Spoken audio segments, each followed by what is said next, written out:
निजी और सार्वजनिक क्षेत्र के तमाम संस्थानों की नीलामी करके अब हमारी खेती पर डाका डालना चाहती है।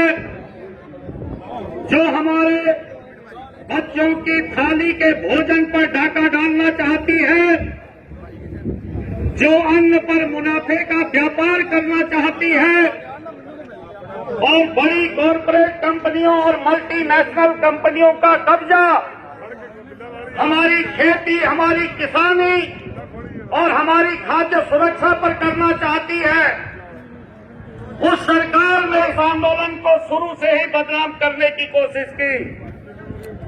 जुलाई में जब इन 3 कृषि कानून जो अध्यादेशों के खिलाफ पंजाब की जमीन से आंदोलन शुरू हुआ, मैं वहीं से इस आंदोलन में पूरी तरीके से भागीदार रहा हूं।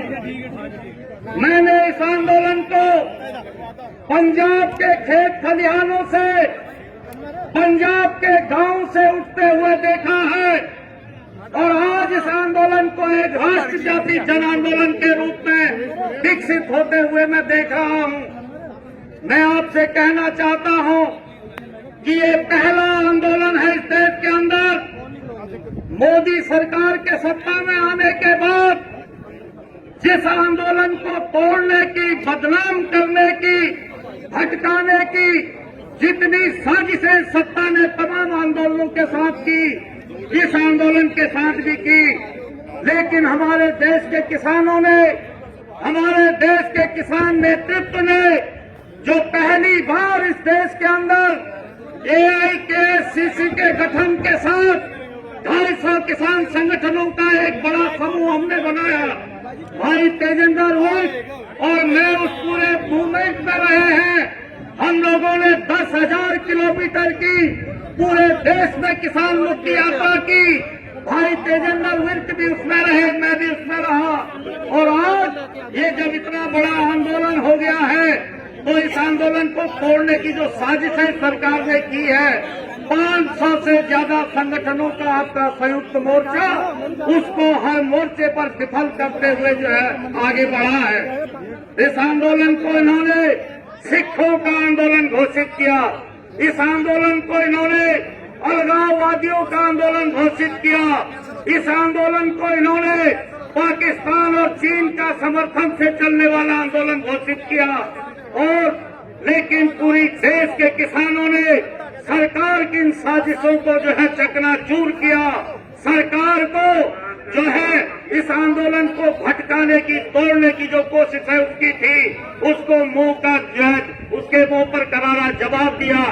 आज यह आंदोलन हरियाणा, जब दिल्ली मार्च हम लोगों ने किया, दिल्ली पड़ाव डाला, दिल्ली पड़ाव डालने के साथ पूरा हरियाणा का किसान इस आंदोलन के साथ खड़ा हुआ। तराई से आप में से ढेर सारे लोग विर्क जी के नेतृत्व में यहाँ से चले, रास्ते में रुकावट डाली गई, लेकिन आज गाजीपुर का जो मोर्चा है वो उत्तराखंड और उत्तर प्रदेश में जो है मजबूती के साथ संभाला है। हम आपसे ये कहना चाहते हैं, आपको भरोसा करना है। तमाम तरीके की अफवाहें इस आंदोलन को लेकर के शासक पार्टी फैला रही है, भाजपा RSS फैला रहे हैं। मैं उत्तराखंड के किसानों को, उत्तराखंड के पहाड़ के लोगों को भी मैं ये कहना चाहता हूँ, इस तराई के अंदर जो अन्य किसान हैं, गरीब हैं, भूमिहीन हैं, मजदूर हैं, उन सब से मैं कहना चाहता हूँ कि भाई आप लोग एक चीज जान लीजिए, ये जो किसान हैं ये अपनी खेती बचाने की लड़ाई ही नहीं कर रहे हैं। ये बड़ा प्रचार किया जा रहा है यहाँ से लेकर के लखीमपुर खीरी तक, पीलीभीत तक, कि भाई ये तो सरदार अपनी जमीन बचाने की लड़ाई लड़ रहे हैं, इसलिए बाकी लोग इसमें मत जाओ। मैं आपसे कहना चाहता हूँ, आज ये जो देश का किसान लड़ाई लड़ रहा है, ये सिर्फ अपनी जमीन को बचाने की लड़ाई नहीं है, ये 135 करोड़ देशवासियों की खाद्य सुरक्षा को बचाने की लड़ाई है।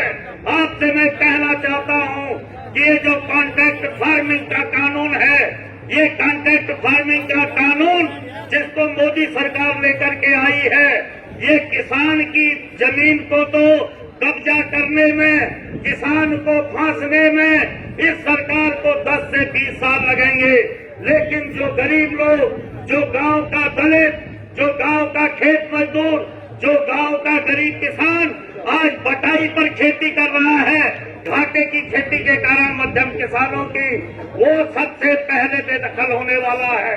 मैं आपसे कहना चाहता हूं, ये जो मंडी कानून है, ये जो आवश्यक वस्तु अधिनियम को इन्होंने बदला है, ये दोनों क्या करने जा रहे हैं?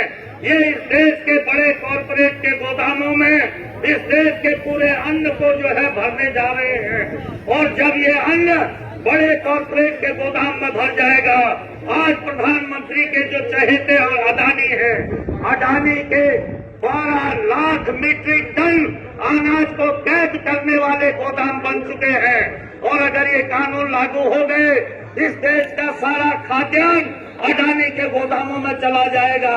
और जब किसी कॉरपोरेट के गोदाम में अनाज चला जाएगा, तो इस देश के गरीब को अनाज सस्ता नहीं मिलेगा। किसान 15 साल से घाटे की खेती कर रहा है, लेकिन उसने देश के लिए अन्न पैदा करना नहीं छोड़ा। और कॉरपोरेट एक बता दीजिए कोई कंपनी वाला जिसने 2 साल भी जो है घाटे की कंपनी चलाई हो।